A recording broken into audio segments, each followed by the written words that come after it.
ನಮಸ್ತೆ ಸ್ನೇಹಿತರೆ, ನಾನು ನಿಮ್ಮ ಪ್ರವೀಣ್. ಗುರುಭಕ್ತಿ ಯೂಟ್ಯೂಬ್ ಚಾನಲ್ಗೆ ಸ್ವಾಗತ, ಸುಸ್ವಾಗತ. ಶತ್ರುಬಾಧೆ, ಹೌದು, ಇವತ್ತಿನ ವಿಷಯ ಶತ್ರುಬಾಧೆ. ಶತ್ರು ಯಾರಿಗಿಲ್ಲ ಹೇಳಿ? ಪ್ರತಿಯೊಂದು ಕೆಲಸ ಕಾರ್ಯಗಳಲ್ಲೂ ಪ್ರತಿಯೊಂದು ವಿಷಯದಲ್ಲೂ ಕೂಡ ಶತ್ರುವಿನ ಒಂದು ಪ್ರಾಮುಖ್ಯತೆ ನಮ್ಮ ಜೀವನದಲ್ಲಿ ಇದ್ದೇ ಇರುತ್ತೆ. ಅಂದರೆ ಶತ್ರು ಇಲ್ಲ ಅಂದರೆ ಬದುಕಕ್ಕಾಗತ್ತಾ ಅಂದರೆ ಇಲ್ಲ. ಹಾಗಂತ ಶತ್ರುಬಾಧೆ ಅತಿಯಾದಾಗ ಕೆಲವೊಂದು ವ್ಯಕ್ತಿಗಳು ನಮ್ಮ ಜೀವನದಲ್ಲಿ ಸ್ತಂಭೀಭೂತರಾಗಿದ್ದರೆ ನಮಗೆ ಒಳ್ಳೆಯದು. ಅವರಿಷ್ಟಕ್ಕೆ ಅವ್ರು ಸೈಲೆಂಟ್ ಆಗಿದ್ದರೆ ನಮಗೆ ಒಳ್ಳೆಯದು. ಅರ್ಥ ಆಯ್ತಲ್ವಾ?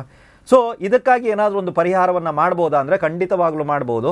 ಮತ್ತೊಮ್ಮೆ ಹೇಳ್ತಾ ಇದ್ದೀನಿ, ಈ ಪರಿಹಾರ ನಿಮಗೆ ಶತ್ರುಬಾಧೆ ಇದ್ದರೆ ನಿಮಗೆ ನೀವೇ ಮಾಡಿಕೊಳ್ಳಬೇಕು. ಇದನ್ನೊಂದು ನೆನ್ಪಿಟ್ಕೊಳ್ಳಿ, ಆಯಿತಾ? ಇವರ ಬದಲಾಗಿ ಇನ್ನೊಬ್ಬರು ಮಾಡುವಂಥದ್ದು ಇತ್ಯಾದಿಗಳನ್ನು ಮಾಡೋದಕ್ಕೆ ಹೋಗಬೇಡಿ.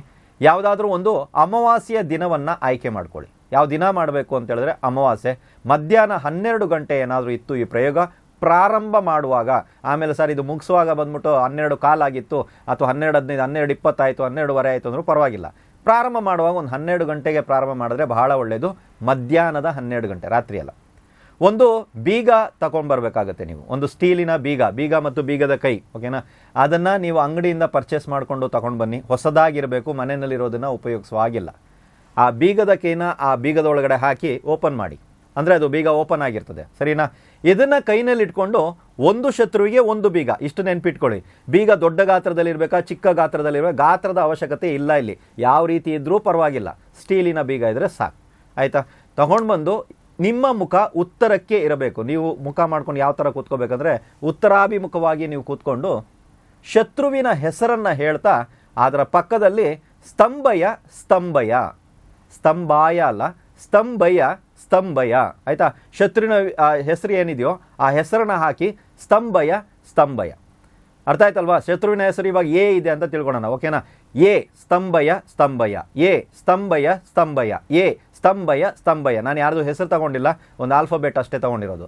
ಇದನ್ನು ನೀವು ಮಾಡ್ಬೋದು, ಆಯಿತಾ? ಇದನ್ನ ಏನು ಮಾಡಬೇಕಂದ್ರೆ ನೋಡಿ, ಬೀಗ ಮತ್ತು ಬೀಗದ ಕೈ ಅದರಲ್ಲಿದೆ, ಓಪನ್ ಮಾಡಿದ್ದೀರಾ, ಇದನ್ನು ಕೈನಲ್ಲಿ ಇಟ್ಕೊಂಡಿದ್ದೀರಾ, ಇದ್ರ ಮೇಲೆ ಒಂದು ಕೈನ ಇಟ್ಕೊಂಡು ಉತ್ತರಾಭಿಮುಖವಾಗಿ ಕೂತ್ಕೊಂಡು ಇಂಥ ವ್ಯಕ್ತಿ ಹೆಸರು ಹೇಳ್ಬಿಟ್ಟು ಸ್ತಂಭಯ 107 ಸಲ ಹೇಳ್ಬೇಕು. ಎಷ್ಟು ಸಲ? 107 ಸಲ. ಸರ್ ಪಕ್ಕದಲ್ಲಿ ಯಾರನ್ನಾರು ಒಬ್ಬರನ್ನ ಕೌಂಟಿಂಗ್ ಇಟ್ಕೊಳ್ಳೋ ಅಂದರೆ ಇಟ್ಕೊಳ್ಳಿ, ಅಷ್ಟು ಕೂಡ ಈಸಿ. ಬೇಕಾದ್ರೆ ಅದನ್ನು ಬೇಕಾದ್ರೆ ಮಾಡ್ಕೊಳ್ಳಿ, ಆದರೆ ನೆನ್ಪಿಟ್ಕೊಳ್ಳಿ, ಈ ಥರ ಕೈ ಇಟ್ಕೊಂಡು ನಿಮ್ಮಿಷ್ಟಕ್ಕೆ ನೀವು ಜೋರಾಗಿ ಮಂತ್ರವನ್ನು ಉಚ್ಚಾರಣೆ ಮಾಡ್ಬೋದು. ಅದಾದ ನಂತರ 108ನೇ ಸಲ ನೀವು ಹೇಳಿದ್ರು ಕೂಡಲೇ ಆ ಮಂತ್ರವನ್ನು, ಏನು ಸ್ತಂಭಯ ಅಂತ ಹೇಳ್ತಿರೋ, ಹೇಳಿದ್ರು ಕೂಡಲೇ ಇದನ್ನು ಬೀಗ ಹಾಕಿ ಲಾಕ್ ಮಾಡಿ. ಅದನ್ನು ಲಾಕ್ ಮಾಡಿದ್ರ ಕೀಲಿ ಈ ಕಡೆ ಇದೆ, ಬೀಗ ಈ ಕಡೆ ಇದೆ, ಸರಿ ಆಯ್ತಾ? ರೈಟ್. ಇದನ್ನು ತಗೊಂಡು ಹೋಗಿ ಯಾವುದಾದ್ರೂ ನಿರ್ಜನ ಪ್ರದೇಶದಲ್ಲಿ ಇದನ್ನು ಸಪ್ರೇಟಾಗಿ ಬಿಸಾಕಬೇಕು. ಎರಡನ್ನೂ ಒಟ್ಟಿಗೆ ಇಡಬಾರ್ದು. ಬೀಗದ ಕೀ ಒಂದು ಕಡೆ ಇರಬೇಕು, ಬೀಗ ಒಂದು ಕಡೆ ಇರಬೇಕು. ಅರ್ಥ ಆಯ್ತಲ್ವಾ? ಇದನ್ನು ಈ ಕಡೆ ಬಿಸಾಕದೆ ಇನ್ನೊಂದು 2 ಕಿಲೋಮೀಟ್ರ್ ಬಿಟ್ಟು ಹೋಗ್ಬಿಟ್ಟು ಬೀಗ ಬಿಸಾಕದೆ ಸರ್ ಆಗುತ್ತಾ ಅಂದರೆ ಖಂಡಿತ ಆಗುತ್ತೆ. ಸರ್ 3 ದಾರಿ 4 ದಾರಿನಲ್ಲಿ ಬಿಸಾಕಬೇಕಾದ್ರೆ ಆ ಥರದ್ದು ಏನೂ ಇಲ್ಲ. ಅರ್ಥ ಆಯ್ತಲ್ವಾ? ಎರಡೂ ಒಂದಕ್ಕೊಂದು ಸಿಗಬಾರದು ಅಂಥ ಸ್ಥಳದಲ್ಲಿ ನೀವು ಬಿಸಾಕಬೇಕು. 107 ಸಲ ಬೀಗ ಓಪನ್ ಮಾಡಿಬಿಟ್ಟೆ ನೀವು ಜಪ ಮಾಡಬೇಕಾಗುತ್ತೆ. ಕೀ ಅದರಲ್ಲೇ ಇರುತ್ತೆ. 108ನೇ ಸಲ ನೀವು ಜಪ ಮಾಡಿದ್ರು ಕೂಡ ಕೀ ಲಾಕ್ ಮಾಡಿಬಿಡ್ಬೇಕು. ಗೊತ್ತಾಯ್ತಾ? ಇವಾಗ ಕೀ ಸಪ್ರೇಟಾಗಿ ಬಂತು, ಲಾಕ್ ಸಪ್ರೇಟ್ ಆಗಿದೆ, ಅರ್ಥ ಆಯ್ತಾ? ಇದನ್ನು ಸಪ್ರೇಟಾಗಿ ಬಿಸಾಕುವಂಥ ಪ್ರಕ್ರಿಯೆಯನ್ನು ನೀವು ಮಾಡಿ. ಈ ಪ್ರಯೋಗ ಎಷ್ಟು ಸಲ ಮಾಡಬೇಕು ಸರ್ ಅಂದರೆ ಒಂದೇ ಸಲ ಸಾಕು. ಒಂದೇ ಸಲ ಈ ಪ್ರಯೋಗ ಸಾಕು. ಯಾವ ಶತ್ರುವಿನ ಹೆಸರನ್ನು ನೀವು ಹೇಳಿ ಸ್ತಂಭಯ ಅಂದಿರ್ತಿರೋ ಆ ವ್ಯಕ್ತಿ ನಿಮ್ಮ ತಂಟೆಗೆ ಬರಲ್ಲ.